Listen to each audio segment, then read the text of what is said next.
Replicon Radio is brought to you in part by Lex, the Hexmaster of the Shadow Army. And they'll welcome the new sponsor, Noise 13. His album drops August 27th. Look for it everywhere. Deparation. Yeah. What up, y'all? We are back. We're live. RepliconRadio.com. We got a new YouTube stream up as well. If you guys want to head over there, share it out. I'm looking for it right now. Let everybody know. I give it a second to load. Refresh. Up. There it is. Refresh. Because YouTube's ridiculous and we have to start a new stream every time, but that's okay. Enhance. It helps us out in the long run. Enhance. That's right. But we're just going to jump on into it, man. So if you guys are tuned in, let everybody know, get into the action, because we have a special guest, just like we do every week. I found it. And I'm super excited about this one, man. This is super dope. You guys may know him from AMC's Comic Book Man. You may know him as Mr. Astronomicon. You may know him as the freaking podcast guy. Now, I mean, who knows? We're going to get into it. But give it up for our brand new friend, MING CHEN. Yeah, how you doing, sir? Hey, what's going on, guys? Well, thank you for the warm welcome to an Asian on Replicon Radio. I really appreciate it. Hell yeah. And and a Michigan-based, a former Michigan-based Asian at that. So thank you guys so much. Absolutely, man. We love it, man. We're excited to have you, man. Like, I love it. It's super dope. People are interested. You know, you're a positive light in the community, man. People dig it. So we're excited to have you here on our positive podcast, if you will. Oh, thanks, man. Yeah, I have no positivity in my life. If you watch Comic Book Men, like I hang out with Walt Flanagan and Brian Johnson. Those are not positive forces in anybody's life. So it's good to have you guys here with me. I'm very, very happy. Yeah, he kind of sounds like us. Yeah. But we'll do our best not to pick on you like they do. Oh yeah, I just met you guys. I'm gonna say Dead Body Man is probably the Ming Chen of Replicon Radio. Am I right about that? Yes. Yes, probably. Absolutely. Yes, we do. It's Dead Body Man, and it's a tough job, but the chicks dig it, man. So just keep your head up, and you'll reap the reward soon enough. I just like to stay in the background and nobody look at me and say, "Oh shit! Oh, look at that." It's like, oh, he does exist. Fuck yeah. Hell yeah, man. That's awesome. That's hilarious. But yeah, man, we obviously, a lot of people are big fans of the show. But I kind of want to go before that, man. We like to really get to know people. So, like, obviously you existed before Comic Book Man was a television show on AMC. But so, like, what kind of was like your growing up, your origin story, if you will, that kind of led to you? Obviously, just getting a job at a comic book store. Not even. I don't know if you knew. Obviously, you didn't know what was going to happen. So, like, yeah, before you. Yeah, I mean, it's a crazy story. Growing up, of course, I love comic books. I grew up. I love Spider-Man. I love Batman. I watched the Adam West, Burt Ward, 66 Batman TV show. I love that. But I think the thing that started it all off when I was in first grade. One of my classmates gave me a copy of Avengers 214, and like I knew what a comic book was, but I'd never read one before that day. And I flipped through it, and if you had never seen Iron Man, Captain America, Tigra, Ghost Rider, if you've never seen those before, like we all know who those guys are now. But imagine laying your eyes for the first time on those guys, like your mind is blown. Right. So as a 6-year-old, I was like, holy crap, what is this? What is this magical book? This is not, Jack and Jill Roll Down the Hill. This is the Avengers. And, I fell in love with comic books immediately. From that, I read that thing cover to cover. I still have that issue, 40 years later. Oh, wow. So that's the thing that got me into comic books. So after that, I started reading mainly Marvel books when I was a kid. I got into Spider-Man, got into the X-Men. I think later on in life, I'm an Asian, I'm a short guy. They don't grow. The Asians are typically short. So I fell in love with Wolverine because Wolverine is listed as 5'3". So I was like, oh man, there's a guy I can relate to. Like I don't have adamantium claws that'll shred people yet, but yeah, you're right. I could go up to Canada and be experimented on. But I really relate to stuff like that.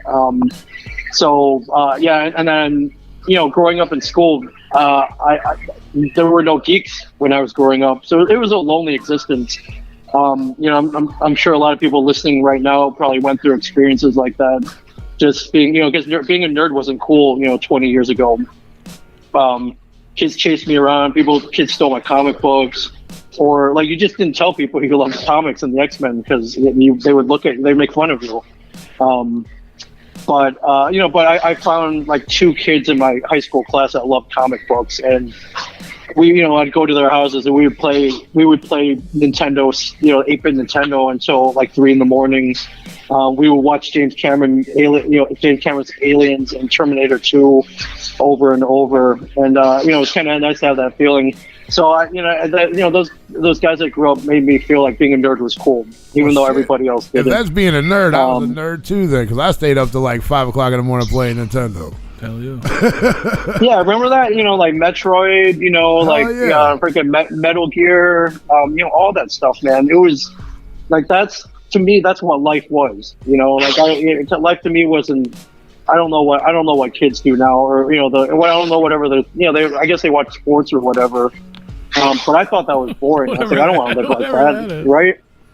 Yeah. I just want to, I want to listen to Rush, and I want to play even, Super Nintendo games. Hell yeah. And read Dark Knight Returns. Like that to me is my idea of heaven. Sounds like my Friday nights when I was a kid. Yeah, exactly. And so luckily I found a couple other kids who were into that. And then and it was cool. Later on when I went to college, I kind of fell out of comic books because I didn't have the money to buy them. Like comic books started out like 25 cents when I was growing up. They went up to I think like $2-3 by the time I hit college, so I couldn't afford them. But one day I discovered this weird, crazy black and white movie with a bunch of cursing in it. 2 dudes who worked in a convenience store and 2 stoners who worked outside of that convenience store. And that was the movie Clerks. And I remember watching that movie for the first time. I was like, holy crap, what is this? Like these guys talk like my nerdy friends talk, but it's in a real movie. Right. Who is this genius who came up with this movie and this dirty dialogue? And is all of New Jersey like this? Because I wasn't living in New Jersey, I was living in Michigan. And I became obsessed with Kevin Smith. And I think like all of us, like everybody who's a Kevin Smith fan, we just want to meet him, right? We want to hang out with him. Some of us want to smoke weed with him. We want to be the J to his Silent Bob, I guess. For sure. And I became obsessed with the movie Clerks, and coincidentally at that same time, I was learning how to build websites. So I channeled my fandom for Kevin Smith and Clerks, and I built the Clerks fan website, and lo and behold, I think 2 months after I built that website, and this was really early on in like 1995, 96. Yeah, we were still like AOL days, right?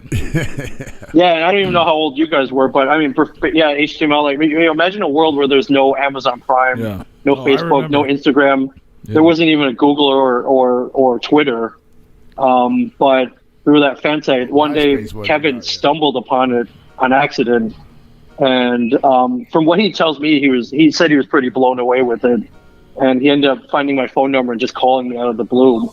And I thought he was calling me to tell me that I was violating copyright. Yeah. I was violating copyright, and my excuse would have been like, "Well, I'm Chinese in my home country. We don't have those. Like, they let us do like whatever we want, right?" That would have been my excuse, but no, Kevin's a cool guy. He was like, "Hey, I love what you did with the site. You took photos and stuff that, I created, but you put it out there into the world where other people could see it too. Like not everyone has seen Clerks." And it's cool. He liked how I was kind of gathering fans together into one website. He was like, "Hey, I think this internet thing might take off. Can you build more of these websites? Because I'm going to be making more movies. And I think this internet thing's going to be cool. I want to like promote myself on the internet. I think this is the next big thing."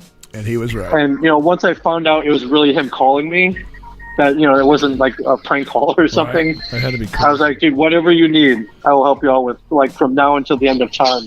And that's literally how I got connected with Kevin. I ended up going up to New Jersey and hanging out with him shortly afterwards. And I started building. I started his first online presence. So I built a website for his View Askew Productions production company. And I think the big thing that I did, though, was he wanted some way to communicate with fans. So I ended up building him a message board. that people could post questions to, and he could go whenever he had time and answer them.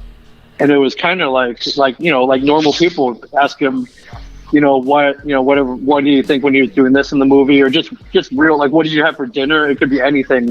And he would go and answer them. And it was pretty cool, because it was like, holy crap, like, see Kevin Smith answered my questions on the internet. Yeah, and this is before Twitter. Like, long before. There was, 97, 96, 97. There was no way to communicate with someone someone famous on the internet. There was no, now, like, I guess the president can block you on Twitter, I guess, now. Right. We've come a long way, or have we? I don't know. It depends on how you look at it. But back then, it was kind of revolutionary to have a guy who made, like, a Hollywood movie answer your question about, like, what Star Wars figures he was collecting, or what Jason Mewes was doing last night, or, if Stan Lee was a cool guy to work with or not. So that's how I got connected with him. A few years after that, he ended up hiring me full time, and that's how I got into the Kevin Smith world. But all of that was because I was a fan, and I just did a normal thing. I built a website. I didn't expect that. I just wanted him to see it, the website one day, maybe email me one day, be like, "Hey, great job, kid." But instead, as Kevin does, he ended up hiring me instead. So for anybody wondering, how can I work with, Kevin or Tarantino or whoever you admire, build a website, or, do something cool, something out of the box for them, and they'll probably notice you, and they may hire you. You never know. That's awesome, man. So from a fan side, you literally became like the webmaster for like all of View Askew and everything over there. Yeah, literally. And actually, Kevin got me back into comics, because of that period when I wasn't reading because I couldn't afford them. Kevin was writing comic books back then. So he wrote, he didn't write Preacher, but he was a big fan of Preacher, the comic book. And I remember in one of the trade paperbacks for Preacher, there's a quote on the top of the trade paperback that says, reading this book is more fun than going to the movies, Kevin Smith.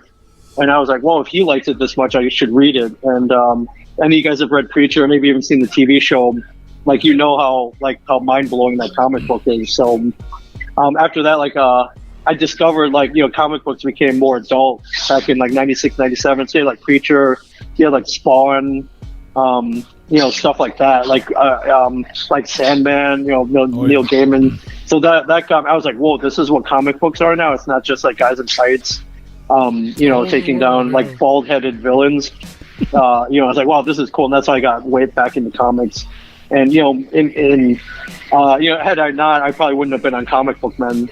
So I mean, that's one of the many reasons. But you got to credit Kevin Smith with a lot of stuff. Sure. No, it's just, it's so crazy how things just kind of work out and happen, probably how they were supposed to. But it's super awesome. So you ended up did you move to Jersey before the Comic Book Man to do?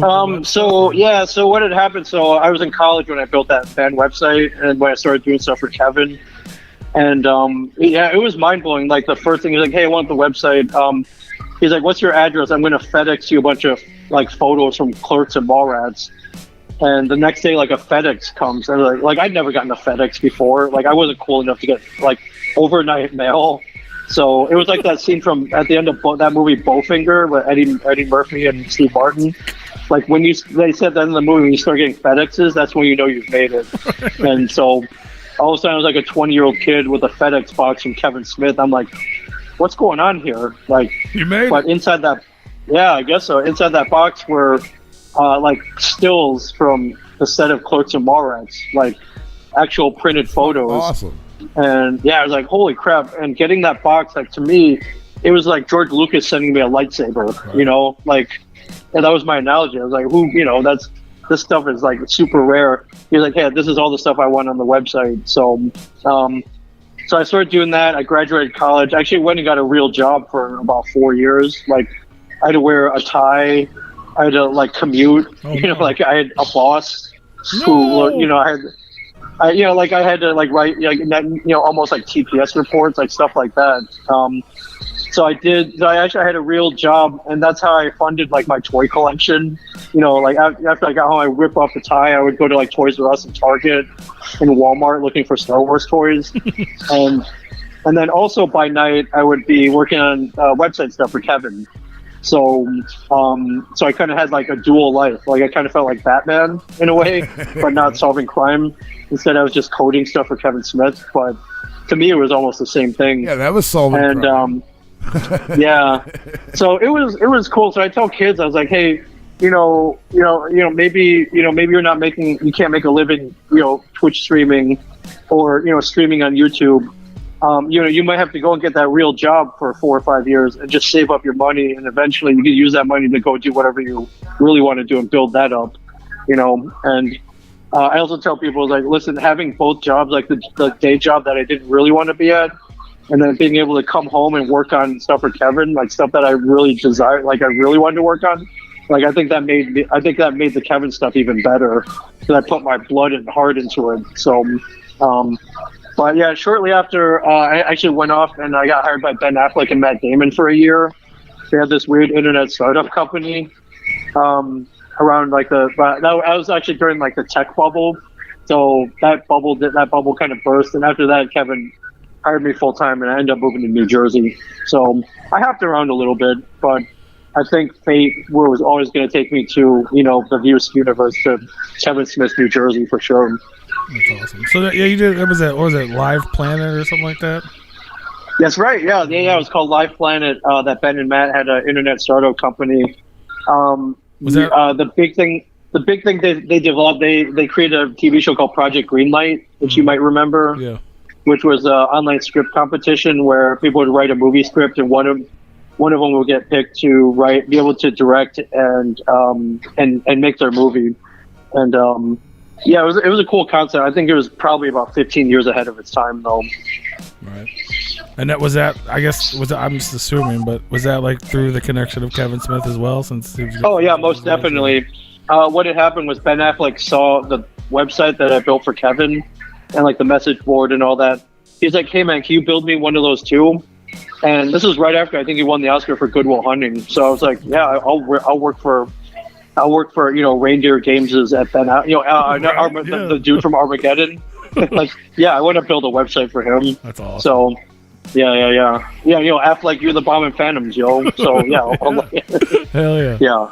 That's so cool. And then through that, he was like, hey, I'm working on an internet startup. You seem to know what you're doing. Like, do you want to come work for me full time? And it was cool. He threw a bunch of money at me for a year. It was great. That's awesome. That's so short-lived, but great. Yeah. So then you go out. You're doing like basically just web stuff for View Askew, and you guys end up obviously Smodcast was like long before what podcast is today. Like, were you like a start in that whole thing getting going? Obviously, you were doing like so Kevin started podcasting like super early. I think he recorded the first episode of Smodcast in February 2007. So I would be the guy who would take like his MP3 file, his podcast file, and upload it to like iTunes so everybody could hear it. And I did that for a while, and then I think 3 years later, he's like, "Hey, I want to start the Smodcast podcast network." And I need other shows on the network that aren't just me. I need other voices, other podcasts. I want you and Mike Zapsik to start a podcast. And at first I was reluctant. I was like, why would I start one? No one's going to listen to me. Like I upload your podcast to iTunes. Like I sit in the dark room behind a computer. Like I'm like that dude Ned from Spider-Man. Like I'm the guy in the chair. I'm not Spider-Man. Like I don't want to be Spider-Man. You have a podcast because you're famous and you're a good storyteller. Like, why would I do this? And he convinced me. He's like, no, everybody should do this. Anybody can do this. It's so much fun. And so he convinced me. I was like, what am I going to podcast about? He's like, well, what do you like? I'm like, I don't know. I like comic books and I like Star Wars and I like food. He's like, that's a podcast. And I'm like, really? He's like, who's going to listen to that? He's like, people who love comic books, Star Wars, and food. Or comic book, Star Wars, or food. Like, I don't care. But if those are three things that you're really into, that you're really passionate about, that's what your podcast should be about. And under his threat, I guess, and guidance, me and Mike Zapsik recorded our first podcast episode in the back of Jane Silent Bob's Secret Stash. And we had so much fun doing it that we kept going. And that podcast is now called I Sell Comics. and I think we just recorded our 319th episode. I think so. Nice. So it's been running for like 10 years, and I mean, it's definitely changed my life. So that podcasting, like everything, like being able to create your own content is like probably the best thing in the world. I agree with that. But yeah, man, that's amazing for sure.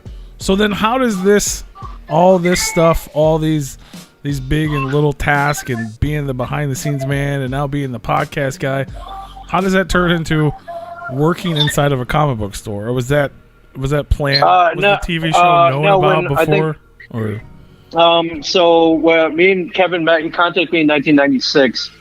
A year later, Kevin's local comic book shop was going to close because the owner, who is like the real life Steve Dave from like Tell 'em Steve Dave or Mallrats, he was going to move to Thailand and shut the comic book shop down. And Kevin was like, well, where am I going to get my comics now? And that guy was like, hey, I'm moving. How about I sell you the shop?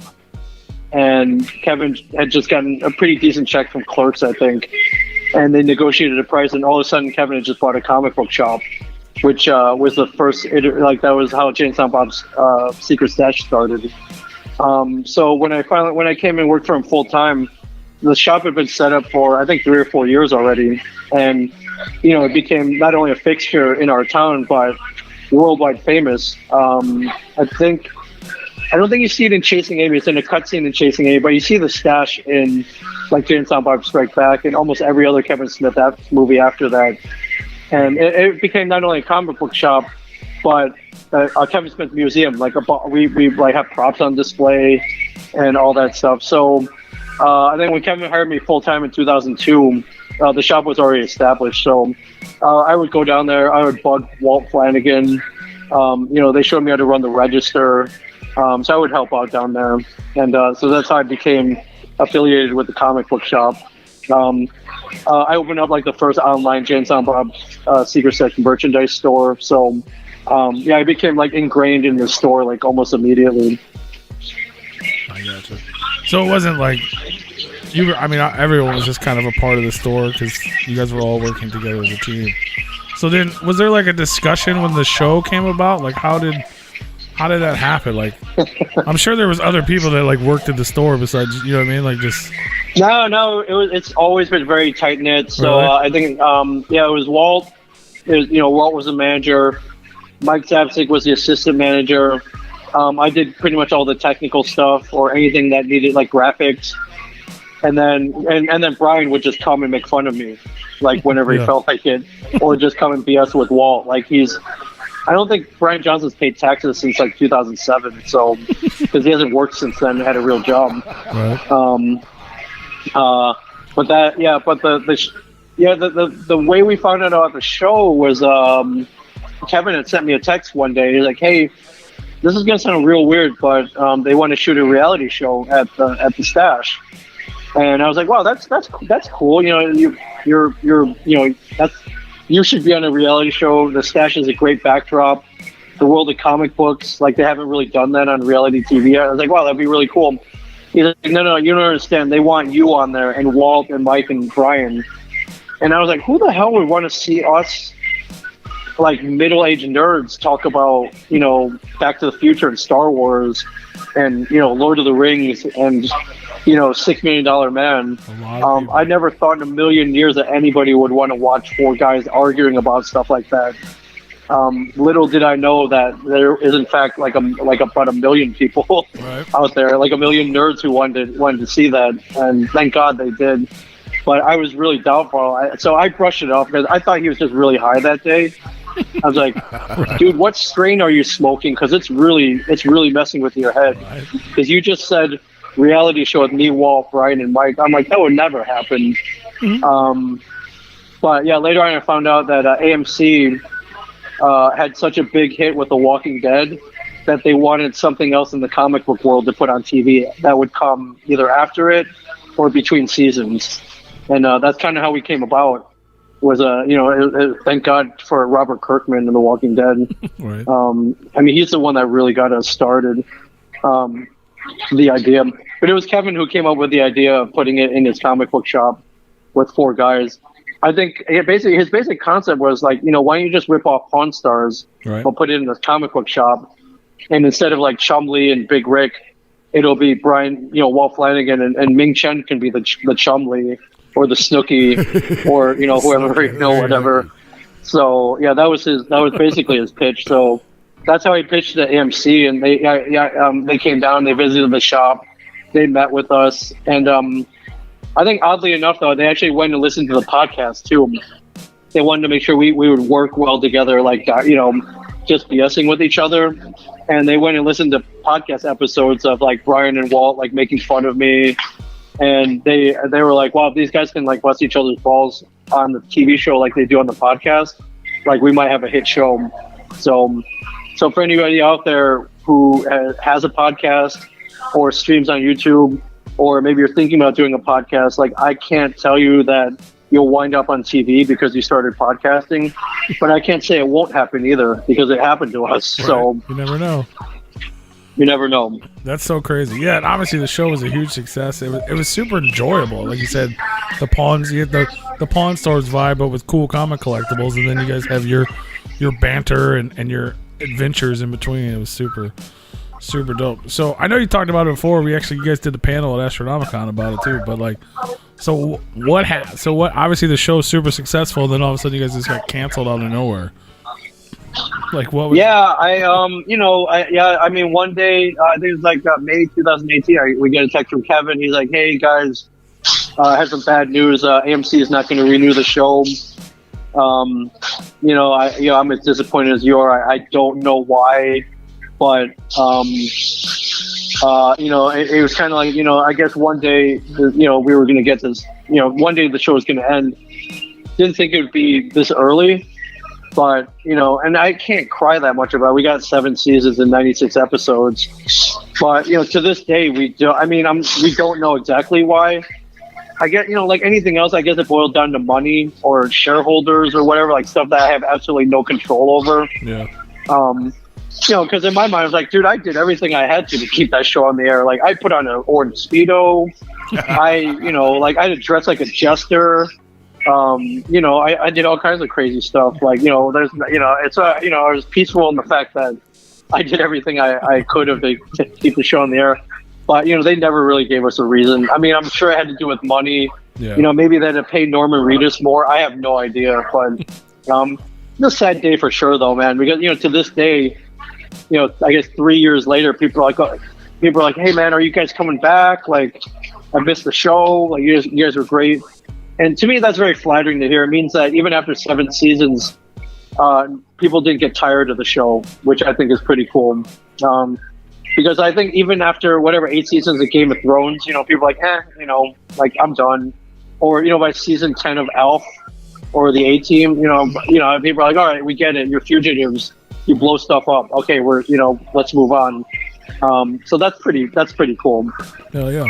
No, you guys definitely kept it interesting for sure. It was a sad day in the TV and comic world when that happened. Yeah. So, people are always asking us like, hey, maybe you'll come back, right? Is there any word of, maybe like a reboot or something, or is there any chance of you guys coming back? And so like, I haven't heard of anything, but I think the closest I think of it to maybe coming back is if any of you guys watch Impractical Jokers, we're really good friends with Q on the show, and apparently him and the other guys had just signed this big development deal with, I think, like Warner Brothers or something, and part of his deal means he gets to pitch whatever he wants to, possibly be made into a movie or TV show. And he's kind of been like, hey, I'm going to pitch the Return of Comic Book Men, like, maybe we can get you guys back. And he's got some pull in the industry, so if anybody can get it back, it would be Brian Q. Quinn. So, and if not, maybe he can get 4 of us on like an Impractical Jokers challenge on an episode or something. But I don't know. But they're bringing back everything, right? Like Cobra Kai's back, and they're bringing back everything. Why not us, right? Absolutely, yeah. Yeah. And he's he does the Tell 'em Steve Dave inside the new stash, right? Yeah, exactly. So that's a perfect world. So are you working at the Secret Stash? No, so I don't work there anymore full time. About 3 years after the show ended, me and Mike Zapsik were kind of like, well, what do we want to do next? And we kind of took a page out of Kevin's philosophy, where Kevin's always preached, like, find out what you really love to do and then see if you can make a living out of it, or see if you can find a way to do it every day. And so we were like, man, we love podcasting. We should open up a podcast studio where we show other people how much fun podcasting is, and how much fun streaming is, and how much fun content creation is. And, after some thought, we finally got some cheap office space, and we set up podcast studios. And the podcast studio is called The Shared Universe. It's still running. We have 2 studios now. And it was a total experiment. But I was like, hey, guys like Kevin can launch a podcast. Like, maybe everybody else will want to follow in his footsteps, or follow, what we do on ISL Comics. But maybe they'll need a little guidance, or maybe they'll need a place to record. Let's bring that to them. Let's start this as a very new, very weird business.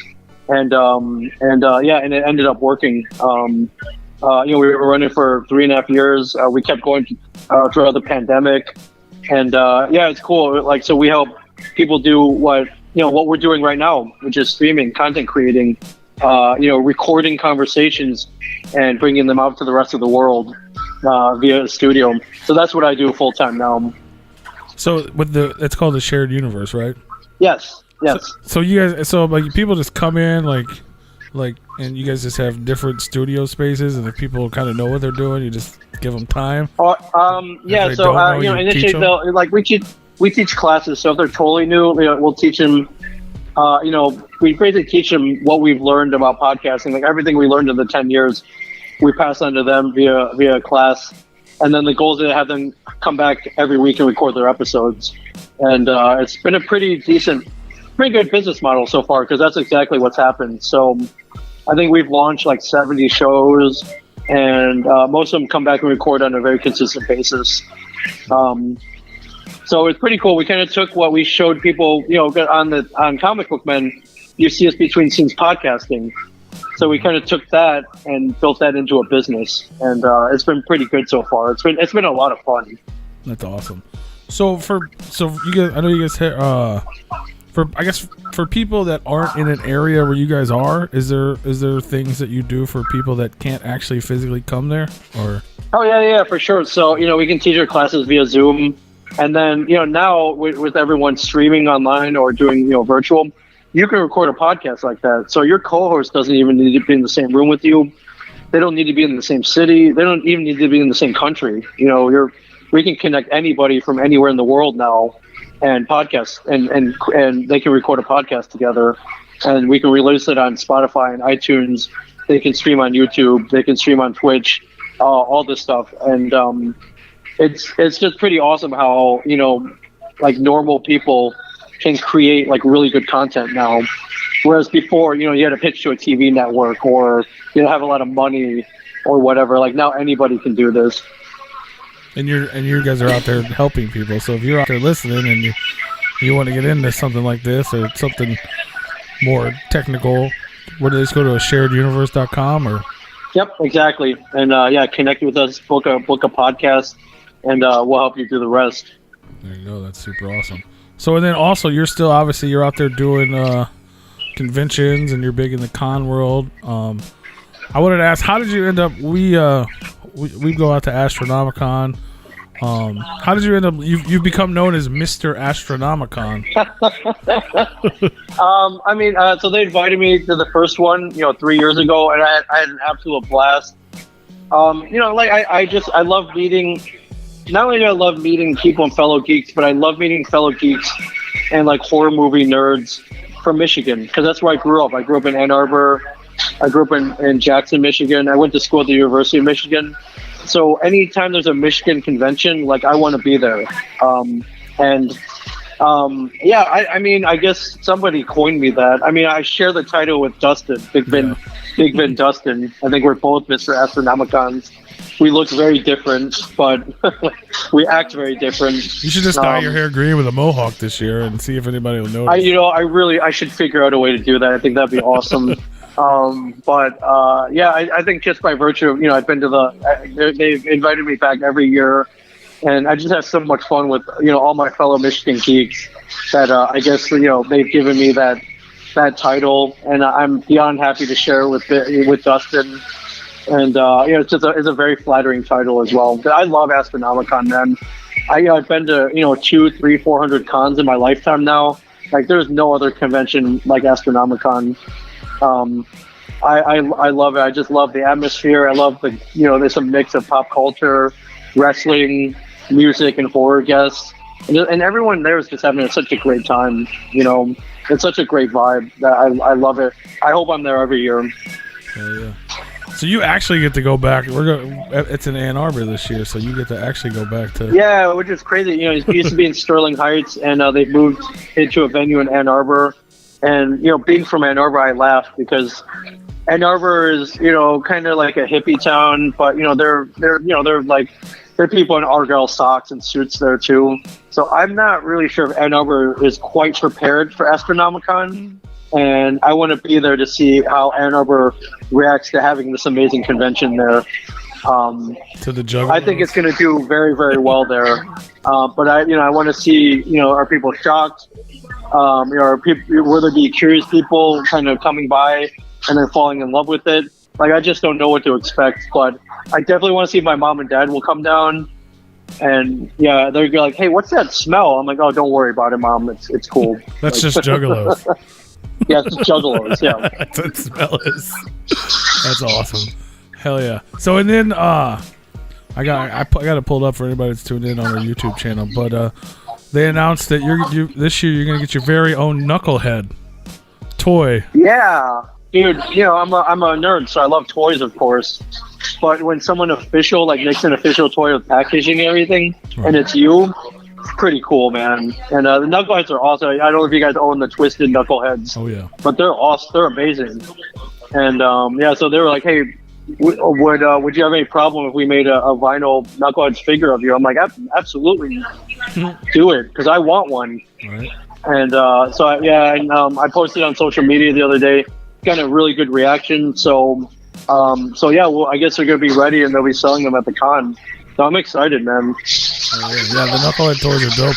You're in an elite class there with these, man. You got, I think, Twisted and Jelly Roll and Boondocks are the only ones that have Knuckleheads so far. Yeah, so. That's insane, man. That's insane to be in that elite company, the elite and Twisted company, man. Right. That's pretty cool. That's awesome, man. Yeah, I can't. So you're gonna be at Astronomicon, and I know we were talking. What other conventions do you have coming up for people that maybe can't? I'm actually coming by you guys. There's a con called Cape Con in Cape Girardeau. I guess you guys said it's about an hour from you, so we may be seeing each other twice this year. We're gonna become best friends, which is awesome. Which is gonna be pretty awesome. But yeah, I'm excited. I'm at Astronomicon this weekend. I'm gonna be at a con called GeekCon in Shreveport, Louisiana. So yeah, I'm pretty much booked for the rest of the year, which is awesome. And hopefully everything goes off without a hitch. Hell yeah! So tons of yeah, you're always busy with conventions constantly. So if you guys, I love it. I mean, as a kid, all I wanted to do is go to Comic Cons, and now they invite me. Like, of course I'm going to go. So that's awesome, man. Hell yeah! So always busy, taking care of the podcast people, going out there meeting the people, getting toys. Where can everybody keep in touch and know where, you know what I'm saying, so everybody knows where they can come find you or where they can see you at? Oh yeah, I'm all over social media. You can follow me at MING-CHEN37. That's MINGCHEN 37. Our website, the podcast studio is at A Shared Universe, or go to ashareduniverse.com. And maybe I guess you guys probably know Kevin's shooting Clerks 3 right now. Yeah. We may be making an appearance in there, so stay tuned for that as well. Hell yeah, that'd be super awesome. You were I guess you were an extra in what, Dogma and some other movie, in the background, right? Yeah, the Dogma was a big one because if you watch Dogma, I'm in the strip club with Jan Silent Bob, and we're watching Salma Hayek take her clothes off like that. Like, what more do you need in life than that, right? So, and then he also put us in the reboot movie that came out not that long ago. So, it's cool, man. Coming from being a fan to being in, next to Jay and Silent Bob in a movie, that's pretty awesome. So that's super dope. I live a very weird life, but I'm very lucky as well. Hell yeah, that's awesome, man. I think I got like 2 more questions for you. If anybody listening live has a question, shoot them to me. But I know obviously you're one of the comic book men. So are you still reading? You didn't give up on it again, did you? You still reading comics? And if so, what are you reading now? Oh yeah, right now I'm reading a lot of Batman. It's, there's a Batman Reptilian that's going on right now. Yeah. Nightwing. I'm reading a lot of Nightwing right now. If you've always maybe read Batman or watched the Batman TV show and you're like, Robin's kind of a wuss. Nightwing is Dick Grayson as Batman, but even more badass in my opinion. So I think I'm definitely reading Nightwing a lot. I'm reading a lot. There's a new X-Men out right now, which is awesome. I'm reading a little bit of everything, man. But those are the 3. I jump between DC. I read Batman. Marvel. I read a lot of X-Men. And then there's Marvel's got the Star Wars comic books out right now. Those are cool. I love Star Wars, so anything that expands the universe is amazing. I'm skipping around. I'm very lucky that I can just go down to the comic book store. I can read whatever I want and I just put them back. Right. I don't have to buy them. It's great. We'll be messing up all the grades, man. And that's you can come blame me if you get a 9.2 instead of a 9.8. That's totally my fault. It's all Ming's fault, man. Hell yeah. No, that Reptilian's crazy, man. Spoiler alert, everybody dies pretty much. Yeah, it's great. It's the most fucking vulgar Batman ever. Oh, that's the shit. So we always have a lot of musical guests and like artists and stuff on the show. So we generally ask all of our questions the same shit, even though you're not necessarily a musician, but everybody listens to music for the most part. So like you got 3 records, man. Like either like inspire you, or maybe it's something you listen to when you're upset, or something you punch the wall to when you're angry, whatever it be. Just 3 albums you could not live without. What would they be? Oh man, okay.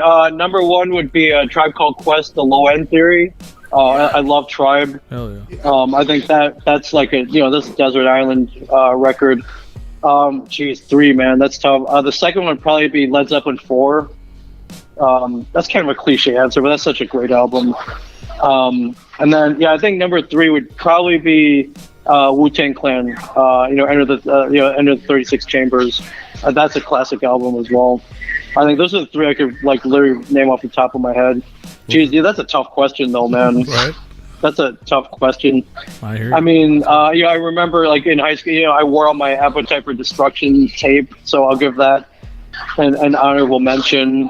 Jeez, man, that's such a tough question though, man. I mean, we're not gonna like hold you to it forever. If we talk, for sure. You're allowed to have a different answer next time. Yeah. I mean, they definitely change on a daily basis, but those are 3/4 that I can think off the top of my head. Oh yeah, that's dope. Big Chang's getting down, man. You need to get out there and bust some rhymes at the Astronomicon karaoke. Get up there and bust some Tribe. Oh man. Yeah, that's a definite. I'll be up there. I might be singing Backstreet Boys, but that doesn't make me less of a man. Absolutely not. It's absolutely not, brother. We sing NSYNC in the car all the time and don't tell anybody about it until just now. Yeah.